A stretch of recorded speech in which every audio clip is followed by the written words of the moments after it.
NN news હું છું anchor Arpita Patel. હવે જોઈએ અગત્યના સમાચાર।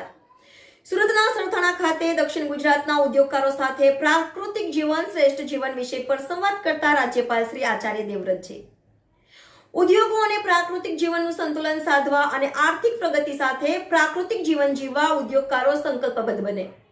ગુજરાતના 9 લાખ ખેડૂતોએ પ્રાકૃતિક ખેતી અપનાવી રાસાયણિક ખેતીએ આપણી પ્રાકૃતિક સમતુલા ખોરવી નાખી। પ્રકૃતિ સાથે તાલમેલ સાધી પ્રકૃતિની જાળવણી કરવી એ આપણી ફરજ। ચેમ્બર ઓફ કોમર્સના મિશન 84 અંતર્ગત ઉદ્યોગ સાથે પ્રાકૃતિક કૃષિ પ્રાકૃતિક જીવનને પણ લોકભાગ્ય બનાવવા ચેમ્બર ગંભીરતાથી પ્રયાસો કરશે। ચેમ્બર પ્રમુખ રમેશ વઘાસિયા રાજ્યપાલ શ્રી ઉદ્યોગ પ્રદર્શન 2024ની મુલાકાત લીધી। વિવિધ સ્ટોલ ધારકોના ઉત્પાદનો નિહાળ્યા। રિપોર્ટર નૈતિક રેશમવાળા NN ન્યૂઝ સુરત। દર્શક મિત્રો, તમારી આસપાસ બની રહેલી અવનવી ઘટનાઓ વિશે જાણવા માટે NN ન્યૂઝને લાઇક કરો, શેર કરો, સબસ્ક્રાઇબ કરો અને બેલ આઇકન પ્રેસ કરો જેથી આપને નોટિફિકેશન્સ મળતી રહે।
મારું નામ રમેશ વઘાસિયા, હું the southern Gujarat chamber of commerce and industry સુરતનો પ્રમુખ છું।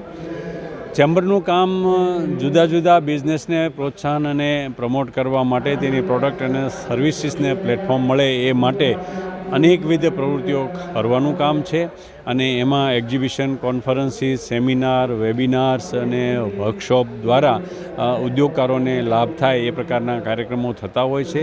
એક્ઝિબિશન પણ થતા હોય છે અને સાથે સાથે કોઈને કોઈ રજૂઆતો હોય તો કેન્દ્ર સરકાર, રાજ્ય સરકારમાં કરીને કરતા હોય છે।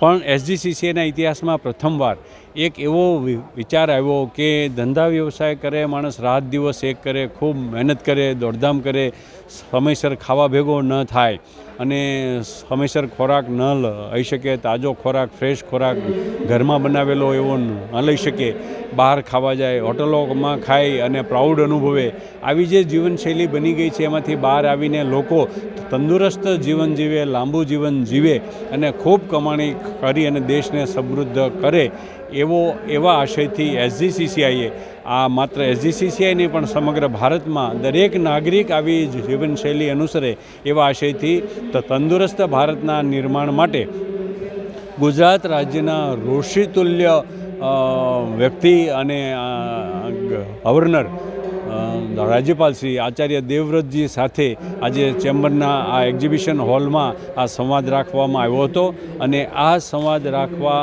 દરમિયાન આચાર્ય દેવવ્રતજીએ એટલું સરસ પ્રવચન આપ્યું। 1 કલાક તેઓ દિલથી બોલ્યા, તેમણે સંવાદ કર્યો, પોતાના જીવનની સત્ય ઘટનાઓની પણ એમણે વાત કરી। પોતે એક વખત એવો આવ્યો હતો કે મૃત્યુ પામ્યા હતા, મૃત્યુ પામવા જેવી સ્થિતિમાં આવી ગયા હતા અને એ સ્થિતિમાંથી આ નેચરોપથીનો લાભ લઈને એનો ઉપયોગ કરીને તેઓએ બહાર આવ્યા અને અત્યારે તંદુરસ્ત જીવન જીવી રહ્યા છે। એ અનુભવના આધારે એમણે જે ગુરુકુળ પરંપરા શરૂ કરી છે, પ્રાકૃતિક ખેતી, પ્રાકૃતિક જીવન, એ માટે આ ચેમ્બર દ્વારા આજે પ્રાકૃતિક જીવન શ્રેષ્ઠ જીવન એ વિષય ઉપર આ સંવાદ રાખવામાં આવ્યો અને એમણે ઘણી સરસ માહિતી આપી, માર્ગદર્શન આપ્યું અને એટલા બધા દાખલા અને સત્ય ઘટનાઓનું પ્રચુર વર્ણન કરીને ઓડિયન્સને ખૂબ સરસ રીતે પ્રભાવિત કર્યા. ઓડિયન્સમાં લોકોએ ઘણી માહિતી મેળવીને પોતાના જીવનમાં આજથી જ પરિવર્તન કરવાનો સંકલ્પ કર્યો અને આવી રીતે આ ચેમ્બરના પ્લેટફોર્મથી સમગ્ર બિઝનેસ અને ઇન્ડસ્ટ્રી સાથે સમગ્ર સમાજ જીવનમાં એક સંદેશો આપવાનો પ્રયાસ છે કે જો આપણે તંદુરસ્ત હોઈશું તો જ આ બધો અર્થ છે. ગમે તેટલા પૈસા હશે તો પણ જો આપણે તંદુરસ્ત નહીં હોઈએ તો એ ભોગવી શકીશું નહીં, એનો કોઈ અર્થ નથી. અથવા તો એવું થશે કે જે મહેનત કરીને રાત દિવસ એક કરીને કમાયેલા પૈસા મૂડી એ તંદુરસ્તી પાછી મેળવવા માટે ખર્ચવા પડશે જેનો કોઈ અર્થ નથી. એટલે લોકો તંદુરસ્ત રહે, સમગ્ર ભારત તંદુરસ્ત થાય એ માટેનો આ એક નાનકડો પ્રયાસ SGCCના પ્લેટફોર્મ ઉપરથી આજે કરવામાં આવ્યો છે અને સૌ પોતપોતાના જીવનમાં પરિવર્તન લાવીને તંદુરસ્ત રહે, ખોરાકમાં ખ્યાલ રાખે, જંક ફૂડ ન ખાય, સાદો ખોરાક થાય, ઓછો ખાય, સમયસર ખાય, તાજો બનાવેલો ખાય અને દિવસો ને મહિનાઓ પહેલાંનો બનાવેલો ખોરાક જે સંગ્રહિત કરવામાં આવ્યો છે ન ખાય.